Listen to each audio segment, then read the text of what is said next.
A'udzubillahi minasyaitonir rajim. Bismillahirrohmanirrohim. Maha suci Allah, yang telah memperjalankan hambanya, pada suatu malam, dari Al-Masjidil Haram, ke Al-Masjidil Aqsa, yang telah kami berkahi sekelilingnya, agar kami perlihatkan kepadanya, sebagian tanda-tanda kebesaran kami. Sesungguhnya, Dia adalah Maha Mendengar, lagi Maha Melihat. Quran Surah Al-Isra, ayat 1. Nabi Muhammad mendapat mukjizat berupa perjalanan ke langit ketujuh dalam satu malam, yang disebut dengan Isra Miraj. Peristiwa ini kerap dikisahkan sebagai hadiah Allah untuk Rasul-Nya yang sedang dilanda kesedihan karena ditinggal oleh istri dan paman tercintanya. Sepeninggalan istri tercintanya Khadijah dan paman tercintanya, Rasulullah juga mengalami tekanan dari kaum Quraisy. Tekanan-tekanan itu datang dari para kabilah-kabilah besar kaum Quraisy dan juga dari masyarakat kebanyakan yang pada saat itu sedang dalam kondisi masa jahiliyah, sehingga telah sempurna Rasulullah terima, yang membuatnya terhimpit dari segala arah. Maka, Isra Miraj adalah cara Allah untuk menghibur hati Nabi Shallallahu Alaihi Wasallam. Isra dan Miraj, secara sederhana dibagi ke dalam dua peristiwa, yakni Isra, yang dimaknai dengan perjalanan malam hari, yang dilaksanakan oleh Rasulullah, dari Ka'bah, Makkah, menuju Baitul Maqdis, Yerusalem. Sementara Miraj, dimaknai dengan kenaikan, di mana Allah Subhanahu wa Ta'ala mengangkat Nabi Muhammad Shallallahu Alaihi Wasallam dari Baitul Maqdis, melewati langit ketujuh menuju Sidratul Muntaha. Peristiwa Miraj ini yang nantinya memunculkan adanya perintah sholat wajib 5 waktu bagi umat Islam.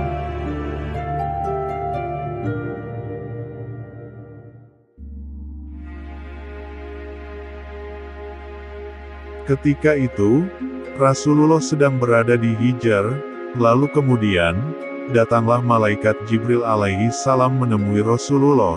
Lantas malaikat Jibril mengajaknya ke tempat sumur Jam-Jam, yang waktu itu dekat dengan wilayah Ka'bah. Lalu di sana malaikat Jibril membelah dada Rasulullah untuk dibersihkan dan dikuatkan. Jibril berkata pada Rasulullah, "Wahai Rasul Allah, berbaringlah. Aku akan membelah dadamu, kita akan melakukan perjalanan untukmu, agar dirimu kuat, dan hatimu teguh." Kemudian Rasulullah dibersihkan dadanya oleh Jibril. Setelah itu, kemudian datanglah Burak, sebuah binatang yang hidup di salah satu bagian surga, yang perawakannya mirip seperti keledai, namun agak lebih besar dari keledai tersebut, yang dimana kakinya bisa memanjang, dan mampu berlari dengan sangat cepat. Dan Burak inilah, yang dulu ditunggangi oleh Nabi Isa alaihi salam, pada saat dinaikkan oleh Allah ke langit. Pada saat akan dinaiki oleh Rasulullah, terlihat Burak itu meronta-ronta, seolah-olah menolak untuk ditunggangi. Lalu berkatalah malaikat Jibril pada dia, "Wahai Burak, kamu seharusnya malu, telah berbuat seperti itu. Kamu akan dinaiki oleh seseorang yang telah dimuliakan Allah." Dan Burak itu mengeluarkan keringat setelah mendengar perkataan Jibril.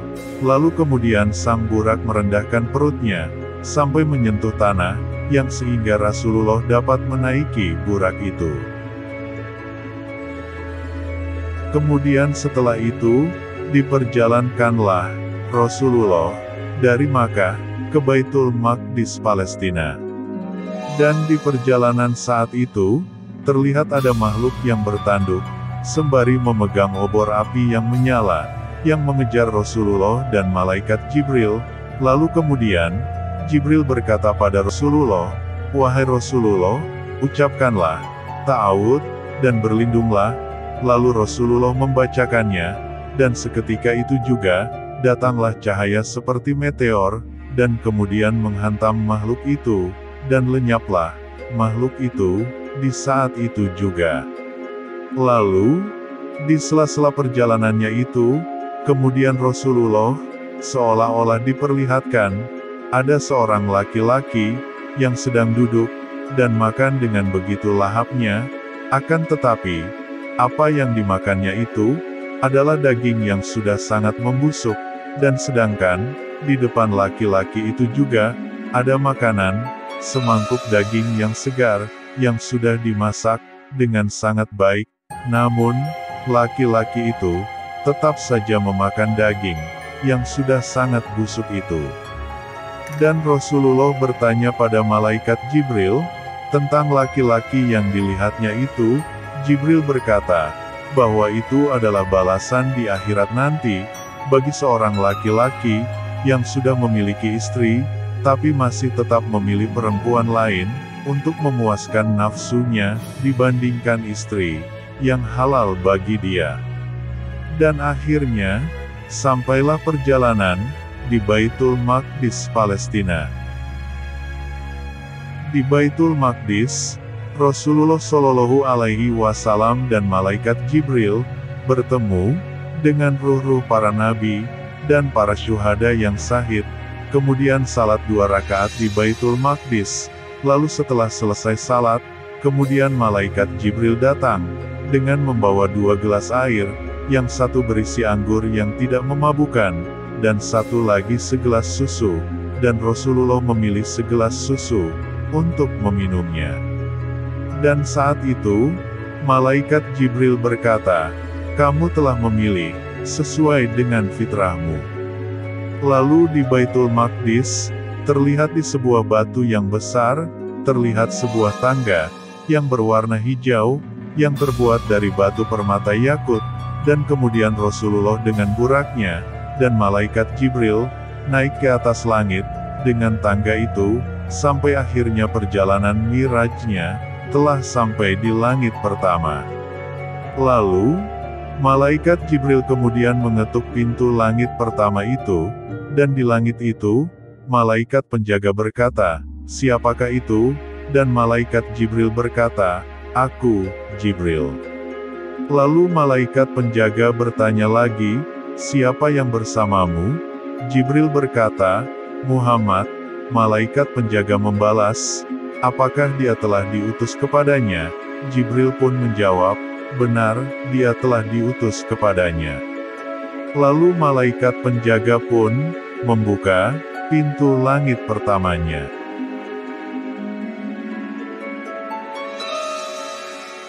Di langit pertama, Rasulullah melihat ada seorang laki-laki yang tinggi dan besar, yang tingginya mencapai 60 hasta, atau sekitaran 30 meter, dan terlihat, di sisi belakang punggung bagian kiri dan kanannya, terdapat banyak ruh-ruh manusia.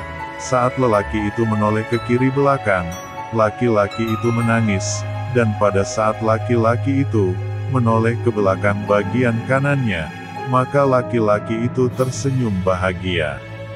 Laki-laki itu selalu melakukan sikapnya itu, secara berulang-ulang. Rasulullah kemudian bertanya pada malaikat Jibril, "Siapakah laki-laki yang tinggi besar itu?"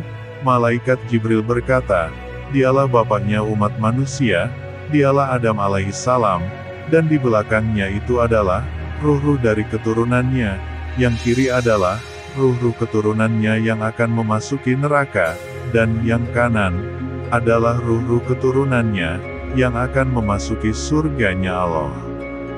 Yang mana hal ini diperkuat oleh sebuah hadis yang diriwayatkan dari Abu Hurairah radhiyallahu anhu, bahwasanya Rasulullah bersabda, sewaktu menciptakan Nabi Adam, Allah mengusap punggungnya Adam.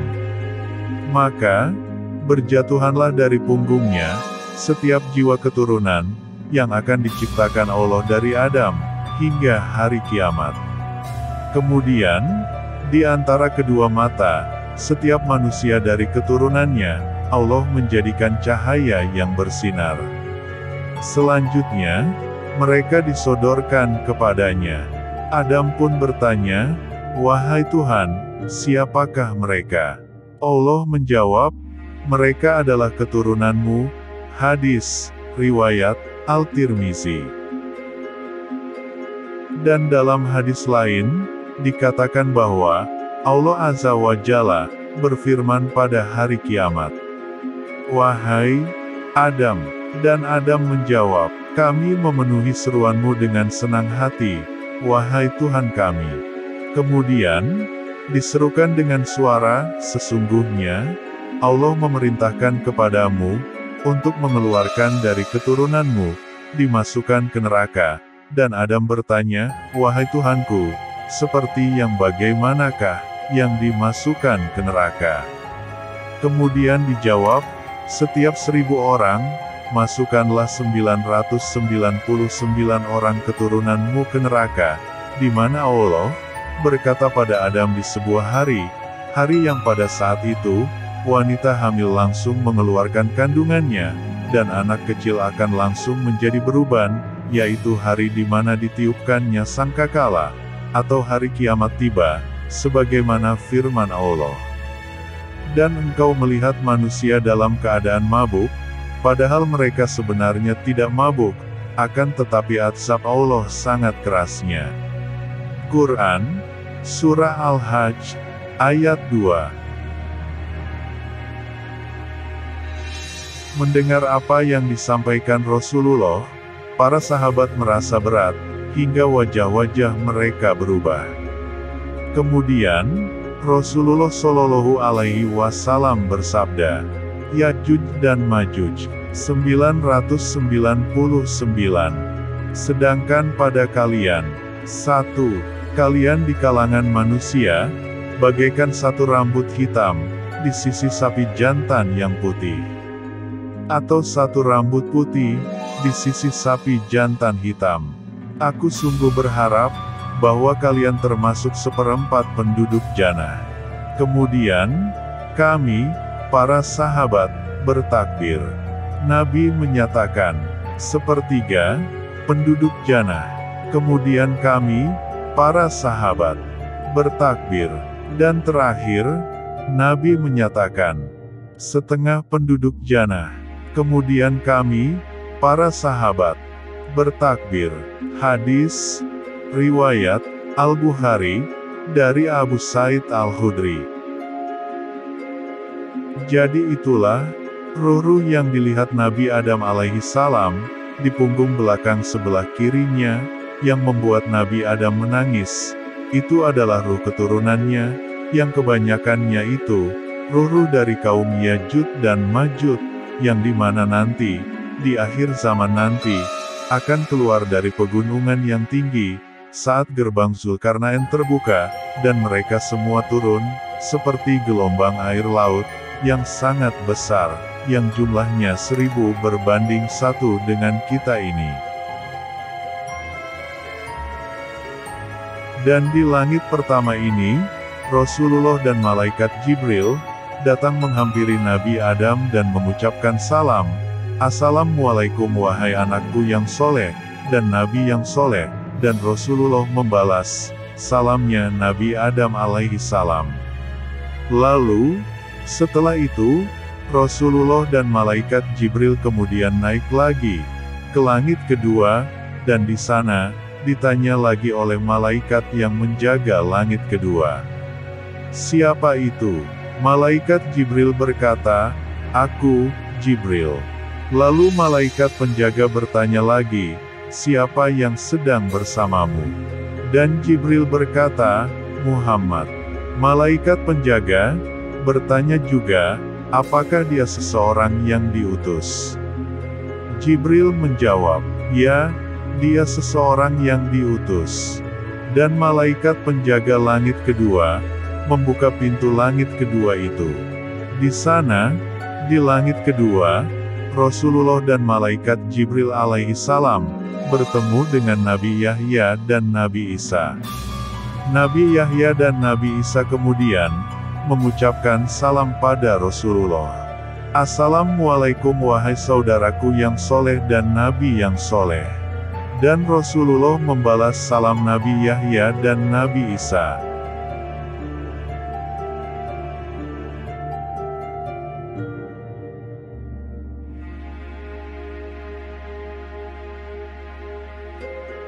Kemudian, Rasulullah dan malaikat Jibril alaihi salam selanjutnya naik ke langit ketiga, dan di sana, malaikat penjaga langit ketiga bertanya, "Siapakah itu?"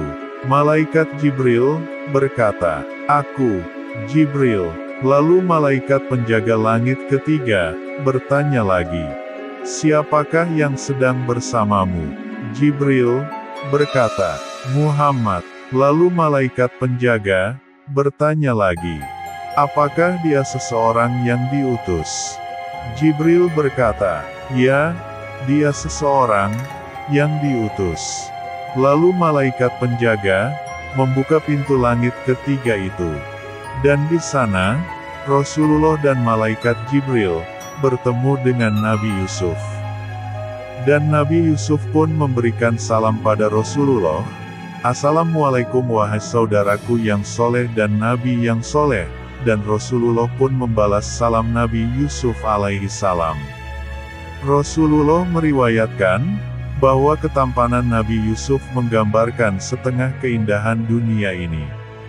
Lalu, setelah itu, Rasulullah dan malaikat Jibril kemudian naik lagi ke langit keempat. Dan di sana, malaikat penjaga langit keempat bertanya, "Siapakah itu?" Malaikat Jibril berkata, "Aku, Jibril." Lalu malaikat penjaga langit keempat bertanya lagi, "Siapakah yang sedang bersamamu?" Jibril menjawab, "Muhammad." Lalu malaikat penjaga bertanya lagi, "Apakah dia seseorang yang telah diutus?" Malaikat Jibril menjawab, "Ya, dia seseorang yang diutus." Dan malaikat penjaga membuka pintu langit keempat. Di sana, Rasulullah dan malaikat Jibril bertemu dengan Nabi Idris alaihi salam, dan Nabi Idris alaihi salam mengucapkan salam pada Rasulullah. "Assalamualaikum, wahai saudaraku yang soleh, dan Nabi yang soleh." Dan Rasulullah pun membalas salamnya, Nabi Idris alaihi salam. Setelah itu Rasulullah dan malaikat Jibril kemudian naik lagi ke langit kelima. Di sana, malaikat penjaga pintu langit kelima berkata, "Siapakah itu?" Jibril menjawab, "Aku, Jibril." Lalu malaikat penjaga bertanya lagi, "Siapakah yang sedang bersamamu?" "Muhammad," jawab Jibril. Malaikat penjaga bertanya lagi, "Apakah dia seseorang yang telah diutus?" "Ya, dia seseorang yang diutus," jawab Jibril. Malaikat penjaga pun membuka pintu langit kelima. Di sana Rasulullah dan malaikat Jibril bertemu dengan Nabi Harun alaihi salam, dan Nabi Harun memberikan salam pada Rasulullah. "Assalamualaikum, wahai saudaraku yang soleh, dan Nabi yang soleh." Dan Rasulullah pun menjawab salam dari Nabi Harun alaihi salam. Dan kemudian Rasulullah dan malaikat Jibril naik menuju langit ke-6, dengan pertanyaan yang sama dari malaikat penjaga langit ke-6. Di sana, Rasulullah bertemu dengan Nabi Musa alaihi salam. Saat bertemu, Nabi Musa alaihi salam kemudian mengucapkan salam pada Rasulullah, "Assalamualaikum wahai saudaraku yang soleh, dan Nabi yang soleh." Dan Rasulullah pun membalas salam Nabi Musa. Di tengah pertemuan itu, Nabi Musa alaihi salam menangis di hadapan Rasulullah Shallallahu alaihi wasallam.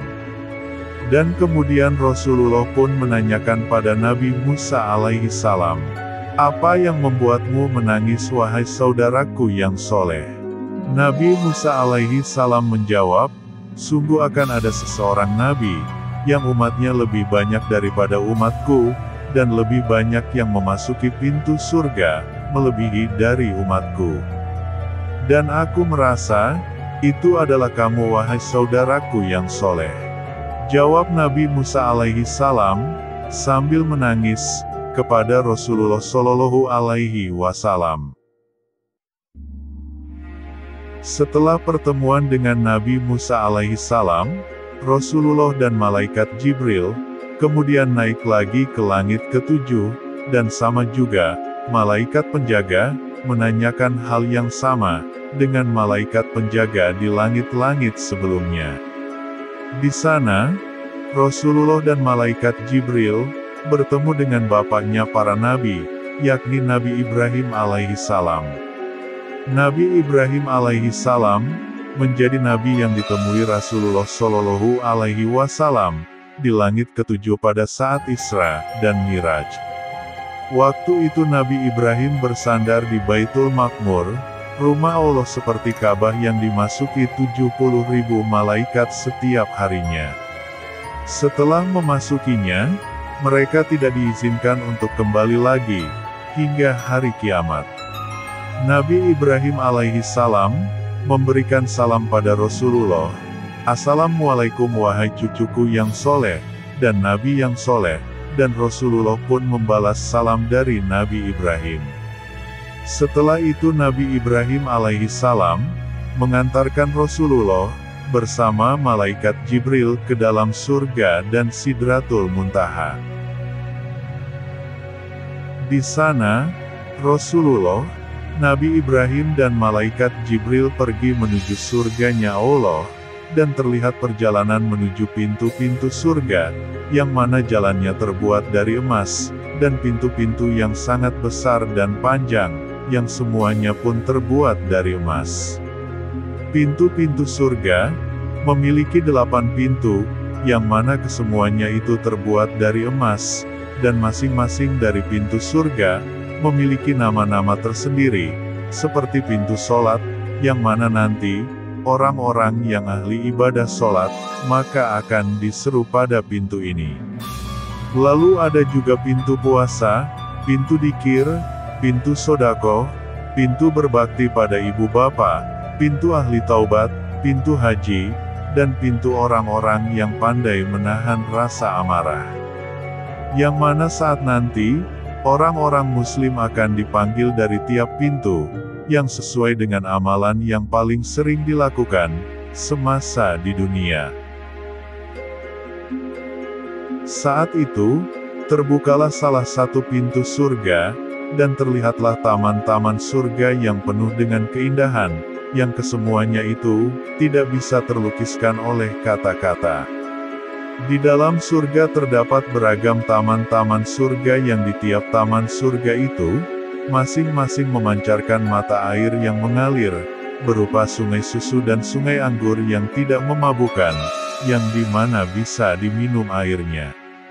Dan dalam tiap-tiap surga terdapat beragam tempat untuk ditinggali, ada yang berupa istana-istana yang megah, yang mana dinding istananya terbuat dari emas dan perak, dan piring dan gelasnya terbuat dari emas dan perak juga, dan ada juga berupa tempat tinggal, yang berupa mutiara-mutiara yang sangat besar, dan memanjang, yang dimana ada lubang sebagai tempat masuknya.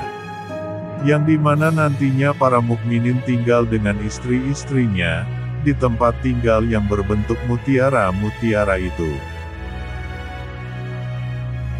Di sana, Nabi Ibrahim alaihissalam, beliau berkata pada Rasulullah, "Wahai anakku, surga ini memiliki tanah yang luas dan juga subur, dan saat ini, belumlah tumbuh tanaman.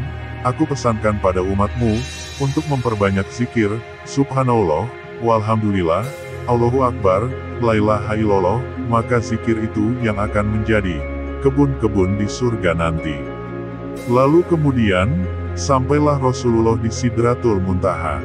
Dan di Sidratul Muntaha, Rasulullah saat itu dekat sekali dengan malaikat Jibril alaihissalam, dan pada saat itu malaikat Jibril menampakkan dirinya dengan rupa yang asli. Dan malaikat Jibril alaihissalam berkata, "Itulah Sidratul Muntaha, dan di atas Sidratul Muntaha bersemayam Tuhanku dan Tuhanmu yang Maha Agung dan Maha Perkasa, Allah Subhanahu wa Ta'ala. Kesanalah kamu wahai Rasulullah." Rasulullah Shallallahu alaihi wasallam berkata pada malaikat Jibril, "Anda tidak ikut wahai malaikat Jibril." Jibril berkata, "Jikalau aku ke sana, maka hancurlah dan binasalah tubuhku ini, karena keagungan Tuhan yang Maha Perkasa. Saat di Sidratul Muntaha, Rasulullah melihat malaikat Jibril dengan rupa yang asli, yang dimana saat itu, terlihat malaikat Jibril dengan sayapnya, yang berjumlah 600 sayap. Dan di Sidratul Muntaha, Rasulullah pun pergi menuju Sidratul Muntaha, sebuah pohon yang agung, di mana daunnya yang lebar seperti telinga gajah, dan buahnya seperti kendi yang besar, dan terlihat, dahan dan ranting terbuat dari beragam batu mutiara, yang berwarna-warni. Dan pada akar di Sidratul Muntaha, terlihat 2 sungai yang berada di luar akar, dan 2 lagi sungai yang berada di dalam akar. Dan saat Rasulullah berada di Sidratul Muntaha, maka terlihatlah dari sana, surga dan neraka, langit ke-7 sampai pada langit pertama, yang mana kesemuanya itu, berpadu menjadi kesatuan warna, yang tidak bisa dilukiskan dengan kata-kata. Hal ini sebagaimana tersirat dalam sebuah hadits, yang mana Rasulullah Shallallahu Alaihi Wasallam bersabda, "Aku melihat Sidratul Muntaha di langit ke-7. Buahnya seperti kendi di daerah Hajar, dan daunnya seperti telinga gajah. Dari akarnya, keluar 2 sungai luar, dan 2 sungai dalam." Kemudian aku bertanya, "Wahai Jibril, apakah keduanya ini?" Dia menjawab, "Adapun 2 yang dalam, itu ada di surga, sedangkan 2 yang di luar, itu adalah Nil, dan Efrat." Hadis, riwayat, Al-Bukhari. Dan kemudian cahaya Allah Subhanahu wa Ta'ala meliputi Sidratul Muntaha, dan Maha Suci Allah, di Sidratul Muntaha Allah Subhanahu wa Ta'ala, berbicara langsung pada Rasulullah, seperti halnya pada Nabi Musa alaihi salam.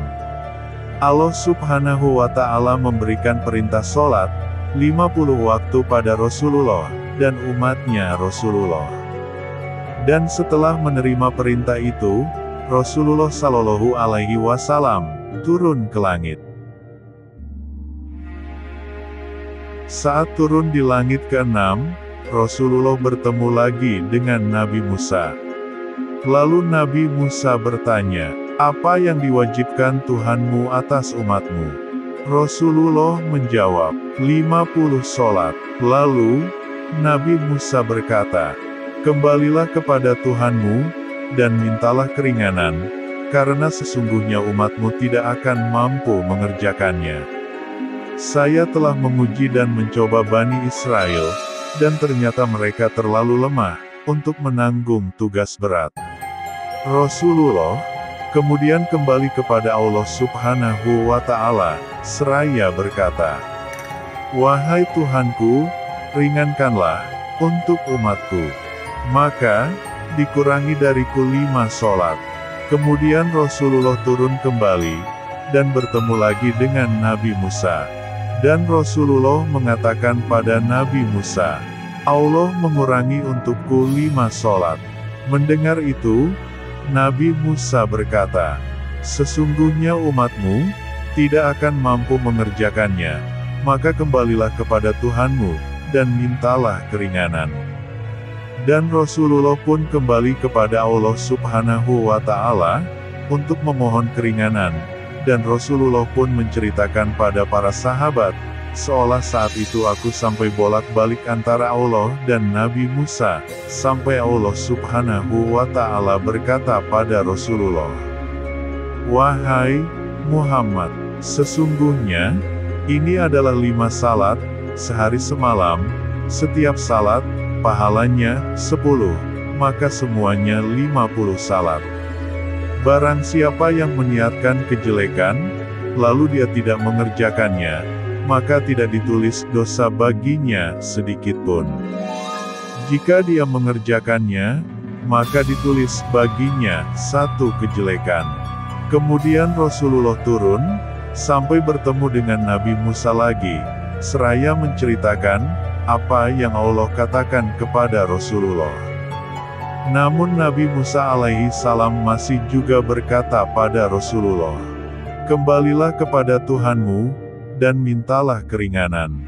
Dan di akhir pertemuan, Rasulullah berkata pada Nabi Musa, "Sungguh saya telah kembali kepada Tuhanku, secara terus-menerus, sampai saya pun malu kepadanya."